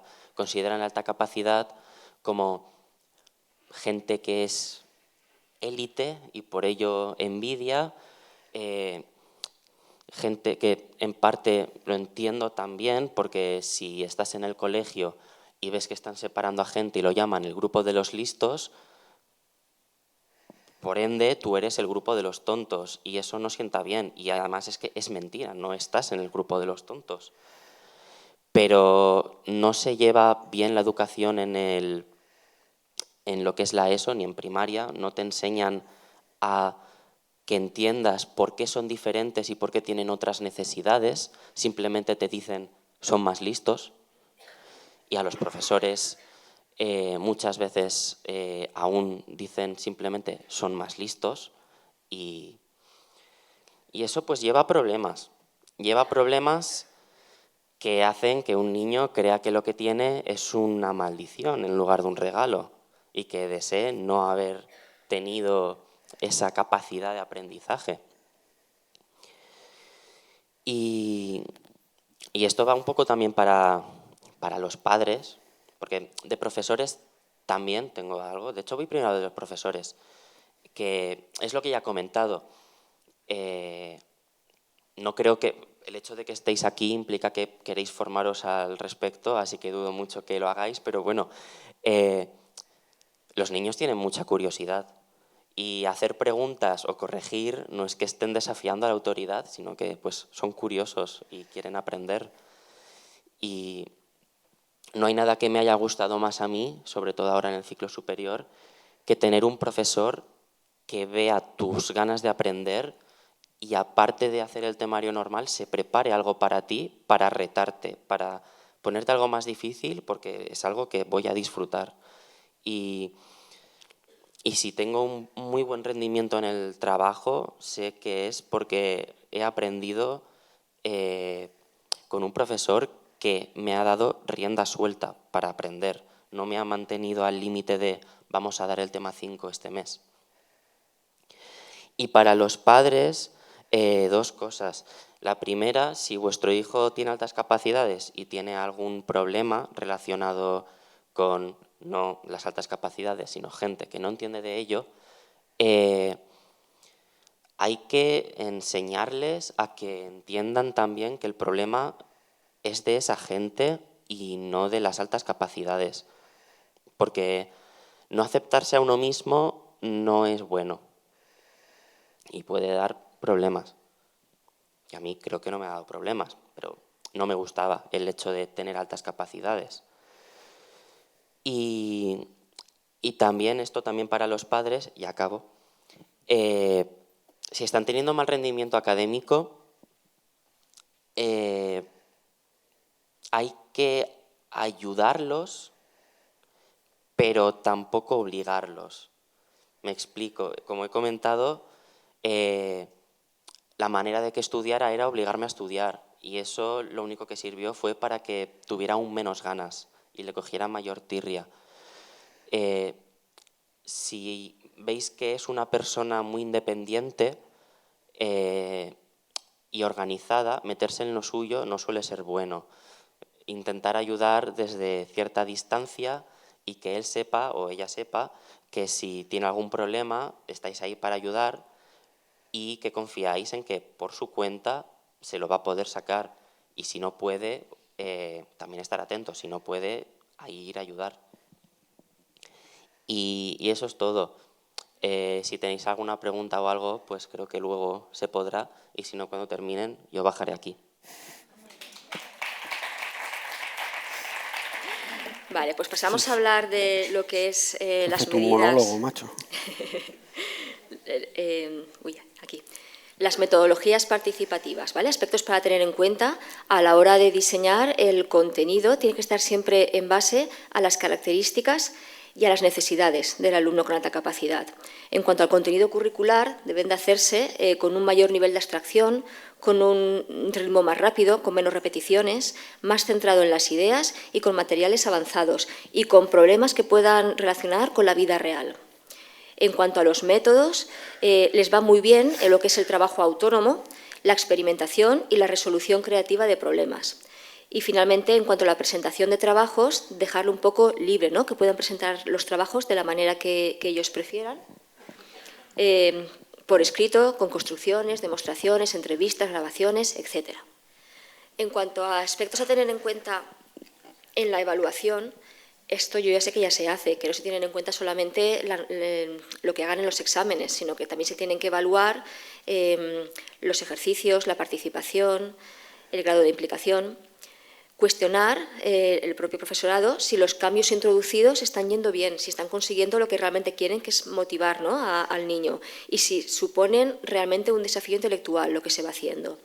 Valorar también el tiempo y la dedicación del niño con la preparación de contenido extra, valorar la capacidad de razonamiento lógico cuando se hacen las preguntas en el aula, valorar la capacidad de hacer trabajos de investigación y luego la habilidad para exponerlos delante del aula, los procedimientos divergentes o la propia práctica docente de ver cómo lo estoy haciendo. Tenemos los agrupamientos en el aula, pueden ser agrupamientos homogéneos o agrupamientos heterogéneos. Los homogéneos sería agrupar a los niños que tienen características semejantes. Por ejemplo, en el aula, pues los que tienen un rendimiento más alto o de alta capacidad, ponerlos juntos, por el mismo nivel de conocimientos, etcétera. De esta manera, todos los grupos trabajan un mismo contenido, pero a multinivel, ¿no? Creo que lo llamáis así, con diferente profundidad y complejidad. Las ventajas es que esto es fácil de hacer y que la enseñanza es más individualizada, pero tiene inconvenientes, que es que se centra mucho en la instrucción y que lo que genera es una desigualdad de oportunidades. Y es algo que no suele gustar a los profesores, el hacer los grupos homogéneos. Lo que sí que gusta al profesorado y no tanto a los padres son los grupos heterogéneos, que son grupos de estudiantes con diferentes capacidades y ellos pues van organizándose a la hora de hacer los trabajos. Esto enriquece los aprendizajes, proporciona flexibilidad y todos aprenden de todos. ¿Por qué he dicho que a los padres no les suele gustar esto? Porque normalmente la nota del niño depende de los demás, de lo que hagan los demás. Y muchas veces el niño o la niña de alta capacidad acaba asumiendo la mayoría del trabajo. Otros agrupamientos en el aula. No he tocado nada. Sí. Otros agrupamientos en el aula serían pues, los grupos de interés. Por ejemplo, para estudiar la Segunda Guerra Mundial, pues hacer diferentes grupos y que por interés pues unos trabajen lo que es la sociedad, otros lo que es la economía, cada uno a lo que más le guste. Esto implica una mayor implicación y también puede suponer retos y desafíos. Otro sería la tutoría entre iguales para tareas específicas. Yo aquí lo que haría sería preguntar al niño de alta capacidad si esto le gusta, porque hay muchos que lo están haciendo en sus aulas y que les genera malestar el tener que estar enseñando a los demás. Y luego la mentoría, que esto ya es de diferentes edades. Por ejemplo, lo que se suele hacer en el plan lector, que a lo mejor niños de tercero de primaria bajan a los niños de primero para poder enseñarles a leer. Luego estaría el aula invertida, que lo que se hace es que se preparan las cosas en casa para luego trabajarlas con lo que ya han aprendido, o sea, con lo que han buscado en casa, se trabaja en el aula. Es como un aprendizaje activo a través de preguntas, discusiones y actividades. ¿Qué beneficios tiene utilizar esta técnica? Pues que da más tiempo y atención a la diversidad. Se comparten conocimientos entre el profesor y el alumno y la familia, porque la familia también está implicada, porque cuando son pequeños necesitan la ayuda de la familia para poder obtener los conocimientos. Hay un aprendizaje colaborativo en el aula y los contenidos generados se mantienen en la red, por lo que se puede ir muchas veces para poder verlos. Y luego el enriquecimiento curricular. El enriquecimiento curricular no es ponerle más faena, o sea que si son divisiones y termina rápido, pues le pongo más divisiones.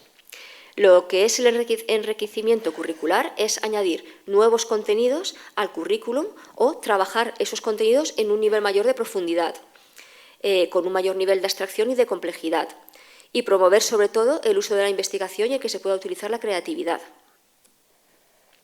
El modelo triádrico de Rensuli, que era el de los anillos, él hizo un modelo a 3 niveles, el nivel 1 y el nivel 2 era para todo el alumnado y el nivel 3, que ya requería mayor autonomía a la hora de realizar las cosas, para el alumnado de la alta capacidad. Entonces tenemos en el nivel 1, que yo creo, corregidme si no es así, que sería parecido al nivel 1 y 2, ¿no? de medidas, no sé si esto, sí, ¿no? 1 y 2, que es para el aula, bueno, para el centro y para el aula. ¿Cómo? Pues con variedad de temas, con aficiones, eventos, ir a lugares a los que de otra manera no se podría ir, con ponentes, trayendo ponentes, haciendo cursos de corta duración, actuaciones, vídeos. ¿Y para qué? Pues para poder enganchar, para poder motivar. El nivel 2, que este sería el nivel 3, que es dentro del aula en pequeño grupo. La formación en áreas sería más también para todo el alumnado, pues tipo actividades de pensamiento creativo, de aprender a aprender, de analizar datos, y luego ya la formación más específica ya sería más para el grupito de personas con alta capacidad.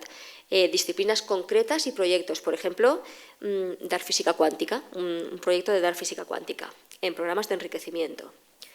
Y finalmente, el nivel 3 sería el nivel 4 de las medidas de intervención, que ya es para el niño, solamente el niño de alta capacidad, que se realiza con actividades de investigación, desarrollando productos creativos, y lo que se le hace al niño es que piense y que sienta como un profesional, como un periodista, como un profesor, como un físico, y lo que tiene ese proyecto de investigación lo escoge él, y lo que tiene es al profesor como si fuera un entrenador o un mentor.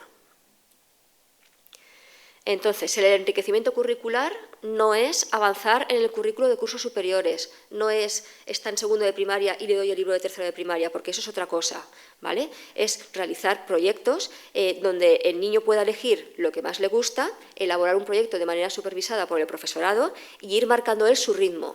Y esto hace que la motivación aumente. A ver, ¿qué hora es? Estos son diferentes tipos de enriquecimiento extracurricular, como por ejemplo desarrollo de programas que se pueden hacer fuera y dentro del centro.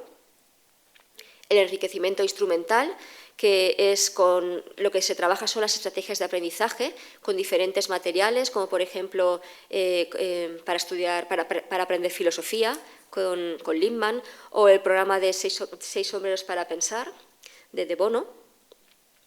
Y luego, ¿cómo desarrollar un enriquecimiento? Pues con actividades amplias, con diferentes grados de dificultad, con actividades diversas para poder trabajar un mismo contenido, es decir, con el mismo contenido pues poder debatir, definir, relacionar diferentes cosas, con actividades abiertas para que se pueda elegir, de libre elección por el alumno, y con actividades individuales. Voy un poco rapidito porque si no, no nos va a dar tiempo. Luego tenemos la ampliación curricular. La ampliación curricular sí que es la que un niño de segundo de primaria, que va muy bien en matemáticas, puede estar haciendo un nivel de matemáticas de tercero de primaria. Y esta sí que necesita que haya una modificación de los objetivos, de los contenidos, de los criterios de evaluación y de la temporalización.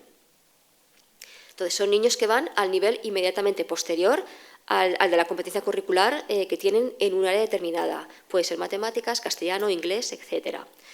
A veces se hace en su grupo de referencia, es decir, el niño se queda en el aula y lleva el libro del curso superior, y otras veces, si las medidas organizativas son flexibles y los de tercero tienen matemáticas siempre a la misma hora que los de segundo, pues el niño va a la clase de tercero a dar las matemáticas. Se requiere una especificación de la propuesta curricular, detallando bien los objetivos, los contenidos, la metodología y los criterios de evaluación. Y para esto sí que se necesita un informe socio-psicopedagógico. Las dificultades de hacer ampliación curricular. Una de ellas, importante, es la formación del profesorado para poder hacer este tipo de ampliación.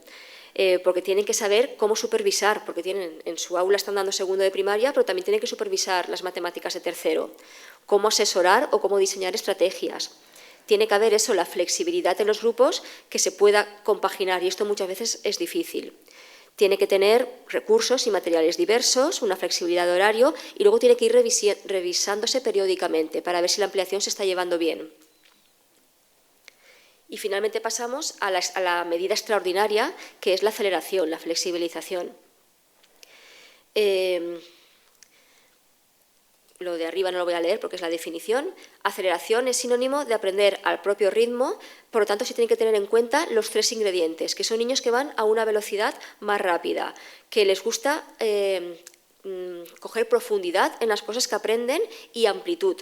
Y también hay que tener en cuenta a la hora de hacer una flexibilización las características, además de las cognitivas, las sociales y las emocionales. La flexibilización, vale, sí. Efectos positivos de la flexibilización es que de esa manera ellos tienen que escuchar menos repeticiones porque pasan de curso. Se equipara su nivel de instrucción y de rendimiento al curso en el que está. Incrementa la productividad. Para ellos supone un mayor reto. Los alumnos con los que está tienen un año más, por lo tanto se van a acercar más a lo mejor a su nivel de intereses. Desarrollan hábitos de trabajo. y evitan el bajo rendimiento.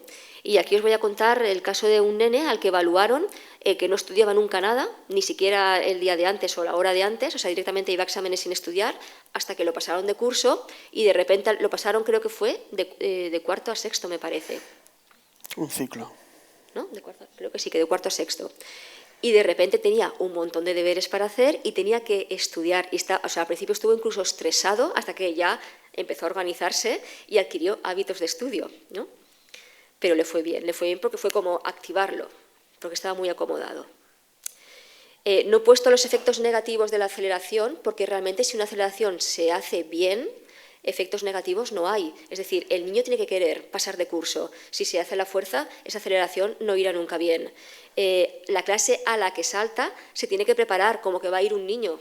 No es coger al niño y pasarlo de clase, porque todo el mundo va a saber que debería estar en un curso inferior. Y al niño que se pasa, no es pasarlo y ya está. También se tiene que continuar con las tareas de enriquecimiento. O sea, se tiene que continuar con las medidas. Vale, y ahora voy a dar paso a Manuel, que va a hablar de lo que es la parte familiar.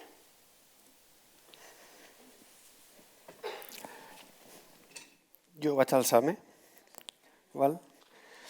A veure, per estructurar una miqueta el que és viure en una família amb persones amb alta capacitat, diguem que jo dins de ma casa on hi ha 3 fills detectats d'alta capacitat i la xiqueta, que és la del mig, és multipotencial.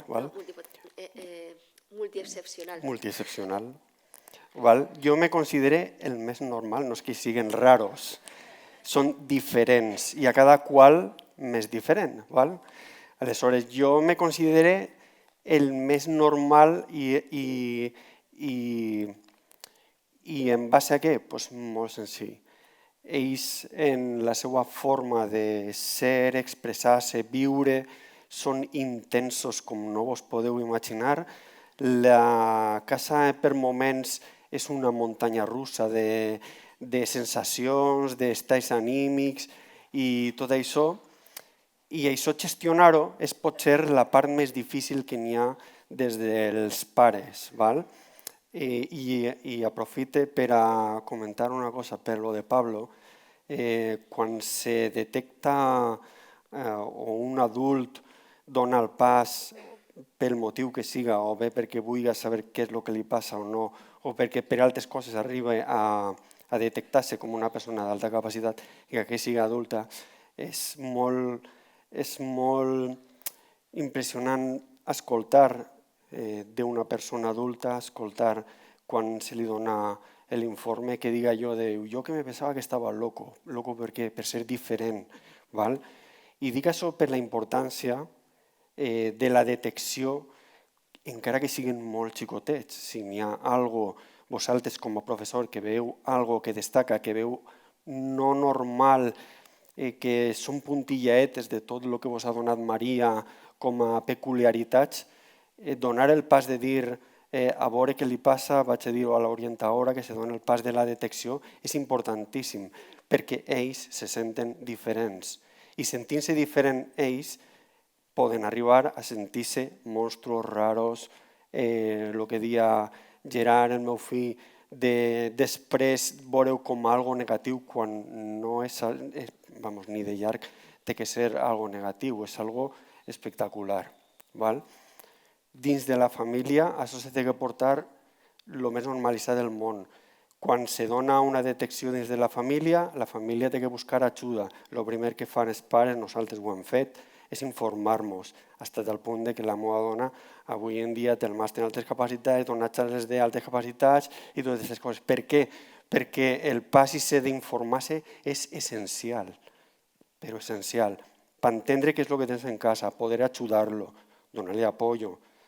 El meu fill avui en dia és informàtic, és programador, està treballant de programador, però no és fàcil tindre un crió de 7 anys que t'agarre el wifi, que se cree una part, com se diu això? Sí, una partició del wifi per tindre-la propi en 7 o 8 anys.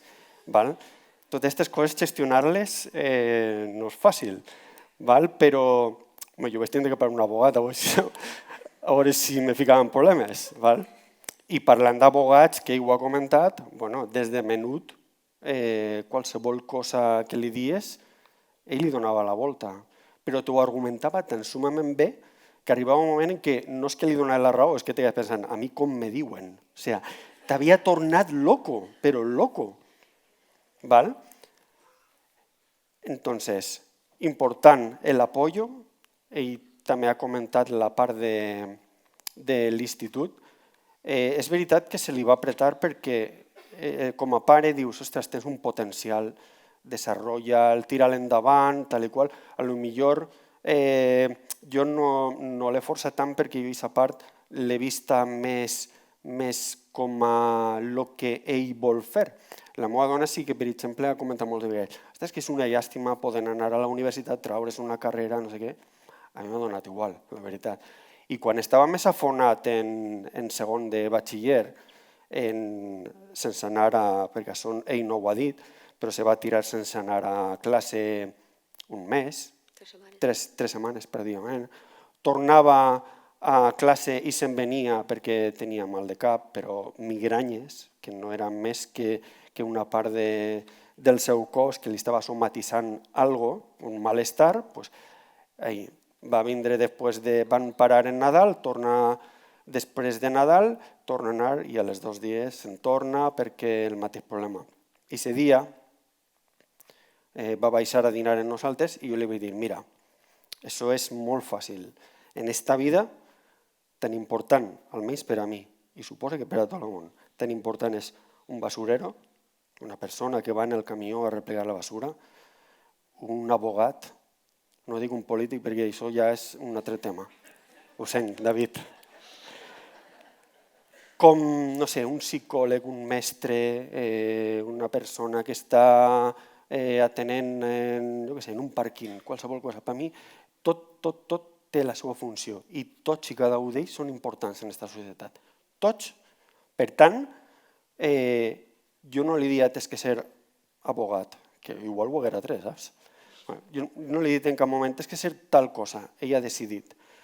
Jo només li vaig fer aquesta reflexió, l'única, però us puc assegurar que el nivell de relaxació va ser tan alt que va acabar batxiller i després va fer el que li va donar la gana. No era un any perdut o 2 el batxiller, no són 2 anys o un perdut, és un error, però de l'error també se depren i en el cas que s'ho hagués deixat en aquest moment, quan haguera començat l'altre, que és el que ha acabat fent, s'ho haguera tret igual. I jo com a reflexió a banda d'això,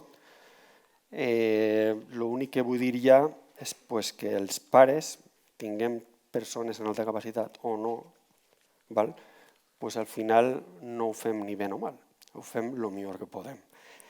I quan més se depren i s'informa de lo que té entre mans, millor se'n maneja-lo. I avant. Vale. En cuanto a la familia y la alta capacidad, estos eran los temas que tenía que hablar Manuel, pero creo que no ha hablado de ninguno. Lo de evaluar o no evaluar, porque hay muchos padres que dicen, ¿pero evaluar para qué? Bueno, eso sí que ha hablado él. La intensidad emocional. En la intensidad emocional es difícil de gestionar, tanto de la misma persona que es intensa como de la persona que tiene que convivir con ella. Me refiero que todo esto son temas que cuando las familias vienen a que les ayudes, estos son los temas que salen, ¿vale? Luego la baja tolerancia a la frustración. Vienen preguntando que qué hacen con este niño con esa gestión del enfado, ¿no? Luego está la alta sensibilidad, se podrían decir las manías, ¿no? Que no quieren llevar medias porque pican o que no quieren abrir la puerta de la basura porque huele, ¿no? Ese tipo de sensibilidad sensorial. El perfeccionismo, pues muchos tienen un perfeccionismo sano y está bien, pero hay un porcentaje que el perfeccionismo acaba impidiéndoles hacer las cosas, entonces eso ya no es sano. Luego el esfuerzo, de esto ha hablado él. El esfuerzo, tienen que aprender a esforzarse porque muchas veces cuando son pequeños consiguen las cosas sin ningún tipo de esfuerzo y luego les cuesta cuando tienen que esforzarse. A los padres también les preocupa las relaciones sociales, porque sí que es cierto que hay algunos que son extrovertidos y que son sociables, pero la gran mayoría son introvertidos y tienen dificultades porque no encajan o porque los rechazan por ser diferentes. Y luego el tema de la flexibilización también es un tema que preocupa a los papás porque tienen miedo, pero es un miedo normal, supongo, ¿no? Es el miedo de, ¿y si me equivoco?, al decir que sí que puede saltar de curso. Por ejemplo, a Gerard sí que nos dijeron desde la EOPAE que convendría, porque cuando estaba en cuarto iba 2 cursos por delante en cuanto a contenido, y nos dijeron que lo mejor sería, en tercero, ¿no? Que lo mejor sería hacer una aceleración. Y el padre dijo sí, y a mí me entró miedo y yo dije no, que a lo mejor se hubiera ido por otro camino, ¿no?, si lo hubieran acelerado. Pero que comprendo, ¿no?, a los padres decir, bueno, lo van a pasar de curso y que ¿y si no le va bien? ¿Qué hacemos? ¿Repite? ¿Verdad? Bueno, y luego hablar un poco de lo que es la guía para la comunidad educativa de la Generalitat Valenciana, que habla pues, de un poquito lo que yo he hablado. ¿Qué sabemos del alumnado con altas capacidades, las características, cómo se detectan, cómo se interviene con ellos? También habla de las familias y luego hay anexos en los que hay muchos recursos. Otras guías también que son muy buenas aquí en España es la guía de Asturias, la de Canarias y la de Málaga. Eso está todo en la red, se puede descargar fácilmente. Sobre todo porque van directas, por ejemplo, la de Asturias pone intervención para familias y profesionales. Ya no solamente son guías para el profesorado, sino también incluyen a la familia, que también es importante. Y luego aquí hay una serie de libros sobre altas capacidades. Yo aquí los tengo en físico casi todos, por si queréis acercaros y echar un vistazo por dentro. Son libros, por ejemplo, el de Soy un camaleón. El de Soy un camaleón es para explicar a los niños qué es la alta capacidad para ellos mismos, para los niños entre 6 y 9 añitos más o menos. Luego tenemos muchos de ellos que hablan sobre la parte emocional, como podría ser este de aquí, y este de aquí, del desarrollo social. De los que más me gustan a mí es este, el de A mí no me parece. Creo que es un libro muy accesible para las familias, para todos los públicos, vamos, y se aprende mucho la forma en la que está escrito. Luego tenemos libros en inglés, que también hay libros muy buenos y que no están traducidos todavía al castellano, como por ejemplo el de Your Rainforest Mine, en el que habla de la alta capacidad desde como si fuera un regalo, ¿no?, como lo que dice él, no desde la maldición de la inteligencia, sino desde que es muy bueno. Tiene cosas muy buenas lo que es el tener alta capacidad. Cómo manejarse con la intensidad emocional, guía para padres, o por qué los niños inteligentes se preocupan. Y luego material para trabajar en el aula o en casa. Este de aquí, por ejemplo, es una colección de María Dauder, en el que son libros de enriquecimiento. A partir de un tema o de unos cuentos, pues va sacando ejercicios para ir haciendo.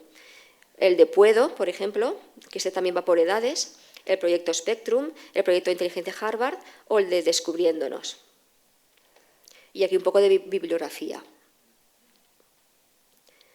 Vale, pues por mi parte esto es todo y le paso la voz a él, que quiere hablar. Sí, para comentar, bueno, estamos aquí, María viene en nombre de ACAST, ¿vale?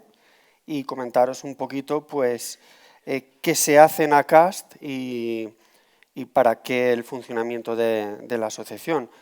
ACAST es una asociación de personas con altas capacidades, atiende a niños desde bien pequeños hasta cuando quieran estar en la asociación, sin problema, donde se trabajan 2 líneas. Se trabaja primero con los psicólogos en una especie de terapia colectiva, ¿vale?, donde se trabaja pues todo lo que es la inteligencia emocional, básicamente, relaciones entre ellos y todo esto. Y después hay unos talleres de enriquecimiento, que son unos talleres que se intenta que sean algo que en el cole pues, no pueden hacer o expresar, mientras que allí sí, porque son talleres, por ejemplo, que en un cole no se pueden hacer talleres de robótica así porque sí. Pues allí sí que hay talleres que a determinadas edades lo puedan hacer. También hay cuentacuentos para niños pequeños donde al final lo único que se pretende es que tengan un sentido más crítico, más de preguntar y tal.